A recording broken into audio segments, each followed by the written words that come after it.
Quelles sont tes racines et tes fondations? Ah, quelles sont mes racines et mes fondations? Alors, euh,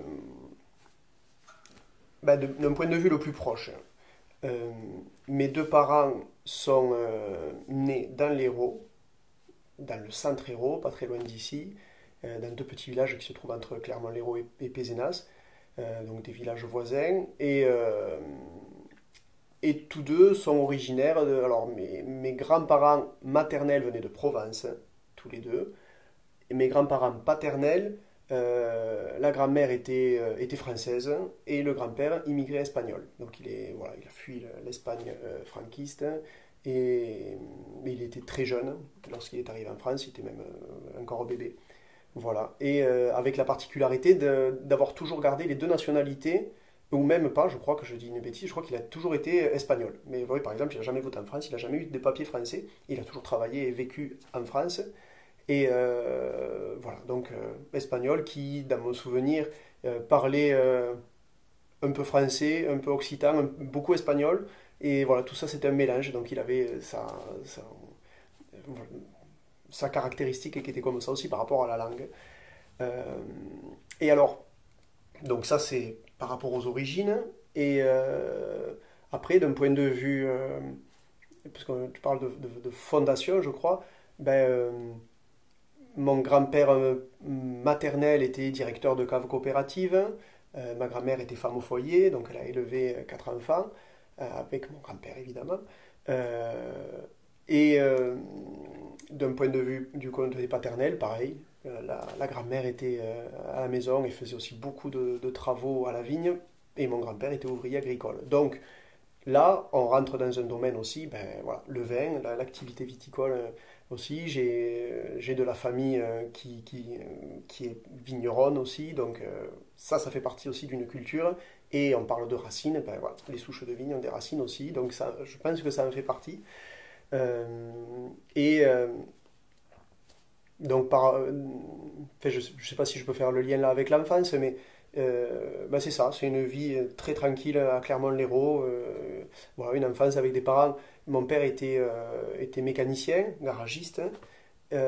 Ma mère a été un moment secrétaire au garage et puis ensuite, depuis maintenant plus de 20 ans, largement plus de 20 ans, est assistante maternelle. Donc il y a des enfants chez elle et chez nous quand on était enfant. Donc ça apporte aussi une vie, un souffle à la maison qui est vraiment très très appréciable. Et donc voilà, financièrement assez modeste. Et ce qui a une profonde qualité, c'est d'apprendre la valeur des choses aussi. Et, euh, et puis, voilà, une enfance très heureuse, de liberté. Enfin, si je ferme les yeux 30 secondes et que je me replonge dans mes souvenirs d'enfance, c'est l'été tout le temps, quoi. J'ai l'impression que c'est l'été, qu'il fait toujours beau, qu'il y a des copains qui sont là, qu'on fait du vélo tout le temps. Et voilà. Et un extrême sentiment de liberté, en fait. Voilà.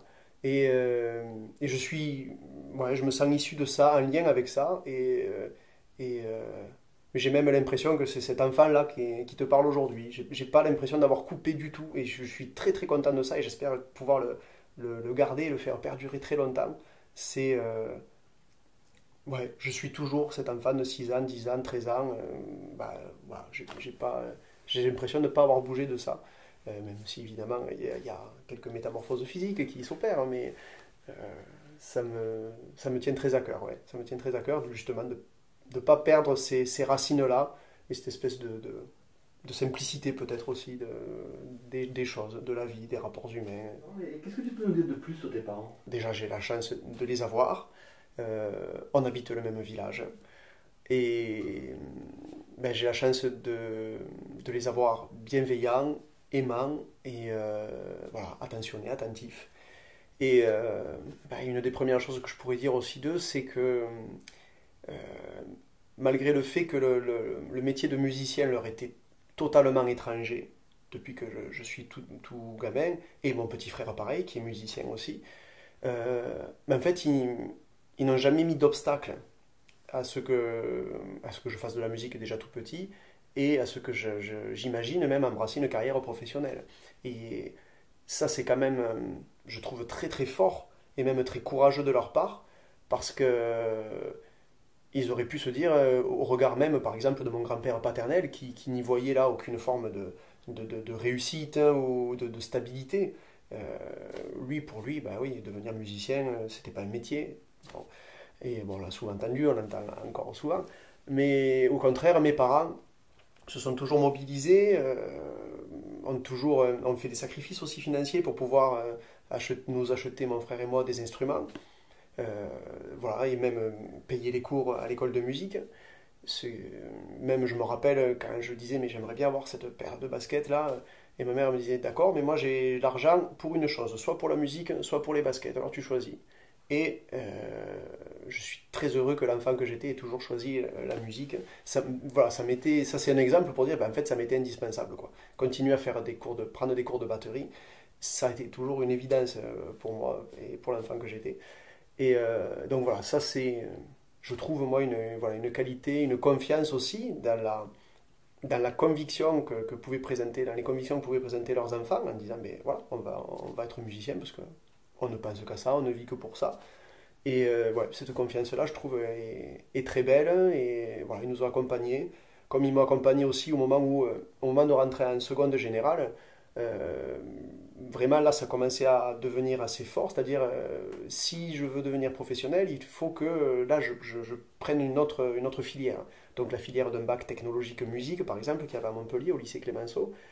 Et donc, c'était pas évident. C'est-à-dire que soit le lycée de Clermont-Lérault, bon, soit là, aller à Montpellier, tout ça. Donc, j'avais fait la démarche aussi, j'étais rentré au conservatoire avant, mais c'était pas facile pour eux aussi de laisser partir leur enfant de 14 ans le mercredi matin très tôt, puis après ça a été toute la semaine parce que j'ai fait le choix finalement de redoubler ma troisième pour pouvoir faire une année en horaire aménagé et ensuite espérer peut-être au terme du concours rentrer en seconde parce qu'il fallait acquérir un niveau de fin de troisième cycle que j'avais pas du tout. Moi je débarquais au conservatoire, j'avais fait que de la batterie et là il s'agissait aussi de jouer des claviers à quatre baguettes, des timbales, tout ça, c'est des instruments voilà, que j'ignorais.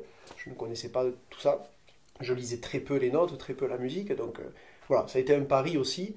Et là, mes parents m'ont soutenu. Ils m'ont soutenu, ils ont même fait, avec le soutien de mes profs de musique au collège, Claude et Françoise Cardonnet, que je salue, et avec qui on se croise encore, on fait des projets ensemble. Et voilà, ce sont des gens formidables et qui disaient, ben, là, on a un enfant qui sait ce qu'il veut faire, donnez-lui sa chance, parce que là, on s'adressait au conservatoire qui disait, non, non, mais il n'a pas fait de musique avant à ce niveau-là. Donc on considère qu'il n'arrivera pas à avoir son bac. Voilà, faites-lui confiance, allez-y. Et ça a fonctionné, j'en suis ravi. Donc voilà, mes parents ont été là derrière ça, ils y ont cru, ils se sont mobilisés pour ça aussi. Et donc voilà, c'est la première, je crois que c'est cette façon-là que je pourrais d'abord les décrire, surtout. Ouais. Et qu'est-ce que tu as appris d'eux finalement? Alors, ben, des deux, des façons, des choses différentes. Je crois que cet enthousiasme, je le dois principalement à ma mère, hein, qui est voilà, toujours très pleine d'énergie et même encore plus que moi, qui peut être très vite enthousiaste, hein, et qui fait fi assez vite des petites contrariétés, quoi, voilà, qui se jette tout de suite dans le bain. Et, et, et presque une certaine insouciance, quoi. Tout le monde est gentil, tout le monde est bienveillant, allons-y et faisons confiance, quoi. Et, et de mon père, une forme d'abnégation aussi. C'est quelqu'un qui a attaché beaucoup d'importance au travail et même au labeur aussi. Peut-être je le caractériserais comme ça. Et on l'interpelle souvent avec ça aussi. On disait, mais oui, t'es fatigué. Alors, c'est un monsieur qui a maintenant un peu plus de 70 ans, donc ben, c'est normal que tu sois fatigué, mais il a des remords à pas pouvoir travailler plus, à pas pouvoir être plus au jardin, plus dans ses vignes. Et, et cette forme de détermination aussi dans le travail, parce qu'évidemment il m'en a fallu, il m'en faut encore, ça je crois que je le lui dois aussi.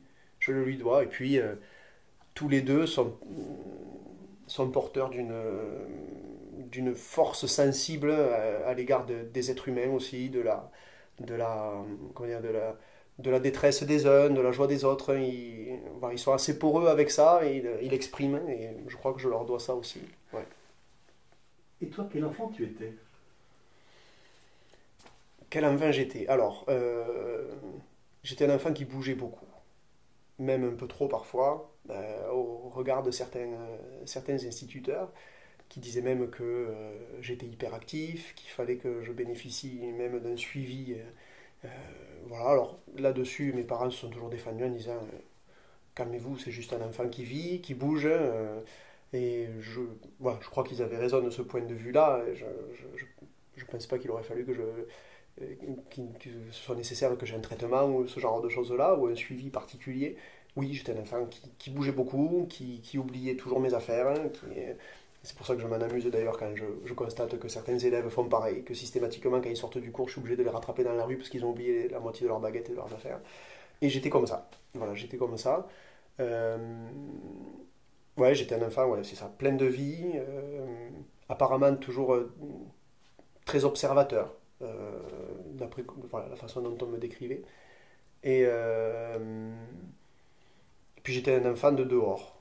Je passais ouais, beaucoup de temps dehors, alors soit sur mon vélo avec mes copains ou même tout seul. Je me rappelle avoir fait pas mal d'escapades.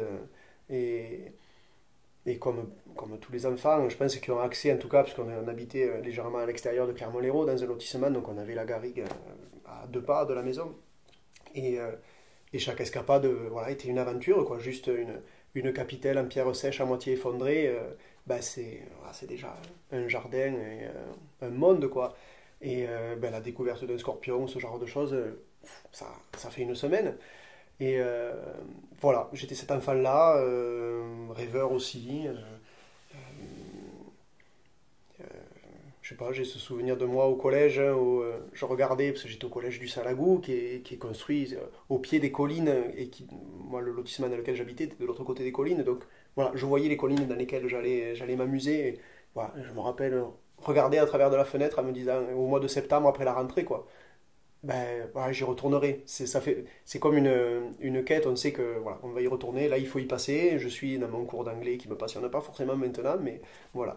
J'étais cet enfant-là, et puis puisqu'on parle de l'école, au niveau des notes, juste ce qu'il faut pour pas trop se faire, pas trop se faire gronder, mais voilà, loin d'exploiter et d'avoir de bonnes notes non plus, voilà, toujours à peine au-dessus de la moyenne, et toujours avec la remarque peut mieux faire, peut mieux faire. Mais voilà, en tout cas, par rapport à euh, par rapport à l'éducation que j'ai reçue aussi, euh, je n'étais pas insolent, même si je bougeais beaucoup, voilà, je me faisais pas énormément punir, je crois, ou très très peu. Et voilà, j'étais cet enfant-là et toujours surtout en train de taper partout, en train de faire de la musique tout le temps, en train de taper. Donc ça m'a valu, ça m'a joué un peu de tour aussi, parce que j'allais au coin régulièrement à la maternelle aussi, parce que je faisais trop de bruit, ça m'arrivait. Tu as un frère, c'est ça? C'est ça, Un seul frère. un seul frère, Fabien, ouais. Quels étaient tes rapports avec lui? Alors, le fait qu'on ait très peu de différence, on a 2 ans d'écart, bon, on était tout le temps ensemble. Euh, Lorsque j'évoque mes souvenirs d'enfance, je disais c'est pour moi un été continu où on était dehors. Ben voilà, Fabien était là, on jouait tout le temps ensemble, que ce soit au foot, à faire du vélo, quand on était petit à faire la circulation, à déguiser en agent de ville, on était des policiers quoi. Et voilà, on était de tous les coups. Donc on avait ben voilà, des rapports très très proches. Hein. On jouait beaucoup ensemble aussi à la maison, on faisait de la musique ensemble aussi. On était élèves à l'école de musique de Clermont-Lérault, donc lui comme moi, ben, on était passionnés, donc on faisait beaucoup de concerts ensemble. Ensuite, quand on a eu le permis, ben, voilà, on allait jouer ensemble aussi. Et ce lien très fort musical et tout, ben, c'est un peu perdu quand je suis parti, je suis allé à Paris. Et donc, ben, par conséquent, on se voyait moins. J'avais perdu le lien aussi avec Clermont-Lérault et le fait de jouer là-bas. Donc, on a beaucoup moins joué ensemble. Alors, néanmoins, on a gardé un lien fort aussi. On s'appelle souvent, on se donne souvent des nouvelles. Lui, aujourd'hui, n'habite pas très proche, il habite dans le Gard. Mais bon, voilà, on arrive à s'appeler régulièrement. Et récemment, on a été très heureux, enfin moi en tout cas j'étais très heureux, je sais que lui aussi, de se retrouver juste pour un projet ponctuel à jouer du Georges Brassens en plus, donc on aime beaucoup tous les deux. Et, et voilà, ça nous a fait beaucoup de bien de nous retrouver et jouer ensemble aussi. Et voilà, donc on a ce lien surtout d'amusement, je dirais, tout au long, que ce soit parce qu'on le dit jouer de la musique après tout, mais d'amusement de la musique ou nos jeux d'enfants, quoi. Voilà, on a gardé ce bon rapport-là. Quel instrument il fait, lui? Il est saxophoniste. Et puis, on se fait rire. Je crois que c'est voilà, une des personnes qui me fait le plus rire. Il a un humour qui me plaît beaucoup. Voilà, c'est important. Quand tu étais enfant, quels étaient tes rêves? Alors, quels étaient mes rêves quand j'étais enfant? Euh, il y en a eu plusieurs. Il y a eu, je pense, à un moment, le rêve d'être sur scène, tout simplement. Alors, quand j'étais assez jeune, c'était le rêve d'être derrière une batterie et d'accompagner bah, voilà, une chanteuse ou un chanteur connu. Mais j'étais là-dedans. Ça fait partie de mes rêves, je pense, à un moment. Et, euh, et je dois dire qu'assez vite, hein, même avant l'adolescence, euh, je crois que c'était pas un rêve très concret, c'était juste le rêve d'être bien, le rêve d'être heureux en fait, et d'être toujours avoir le choix, de sentir que j'ai toujours le choix. Et, euh, genre, je sais pas si ça correspond aussi, parce que c'est important dans ma vie d'enfant, je crois, parce que je suis allé au catéchisme.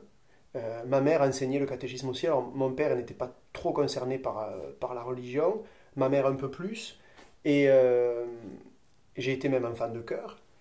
Sauf que un jour, je sais pas pourquoi, je me suis rendu compte, alors j'étais en train de prier, ça c'était avant que j'ai 7 ans, quoi, donc on apprenait à prier et tout, et je me suis rendu compte qu'en fait, je m'adressais à moi, c'était moi qui me posais des questions, et les réponses, elles m'appartenaient aussi un peu, et alors bien qu'à cet âge-là, l'idée c'était pas du tout d'offenser l'être divin si toutefois il existait, j'avais déjà quelques réticences par rapport à ça, mais en me disant, ben ouais, en fait, c'est moi.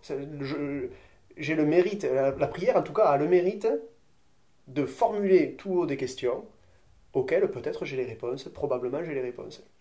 Et donc ça, je pense que ça a été un événement important parce que ça a déterminé que un rêve, c'est aussi quelque chose qui peut paraître parfois un peu inaccessible, un peu utopiste. Et cet idéal-là, ben, en fait, il nous appartient peut-être, en tout cas avec dans la situation dans laquelle je suis né, j'ai grandi, c'est-à-dire extrêmement chanceuse, au regard de ce qui se passe et de la façon dont grandissent certains enfants dans le monde, ben, en fait, j'ai des outils. J'ai des outils pour pouvoir euh, faire en sorte que mes rêves ben, se concrétisent, et que mon rêve, en fait, ce ne soit pas un rêve, ce soit juste une façon de vivre. Et voilà. Et en tout cas, si c'était faire de la musique, mon rêve, ben, ça fait très longtemps qu'il est exaucé et je le vis en plein, quoi. C'est un rêve à long terme. Et l'enseigner aussi. Je crois que depuis. Je sais que tout petit, quand on me posait la question qu'est-ce que tu veux faire comme métier, j'avais demandé comment on appelle quelqu'un qui s'occupe des enfants, qui soigne les enfants. On m'avait dit ben, pédiatre, ce genre de choses. Ben, j'avais dit je vais être pédiatre. Donc, même tout petit, mais j'aimais beaucoup l'enfance, les enfants et tout ça. Et, et je crois que j'ai gardé cette sensibilité-là aussi qui me permet aujourd'hui de prendre énormément de plaisir à l'enseignement, à la transmission de la musique. Et voilà, mais ça fait partie de mes rêves aussi. J'aimais jouer aux profs, j'aimais jouer à l'instit avec mes cousines, mes cousins, mon frère. Et voilà, ça c'est quelque chose qui me... voilà, c'est un rêve dans lequel je nage, quoi, tout simplement.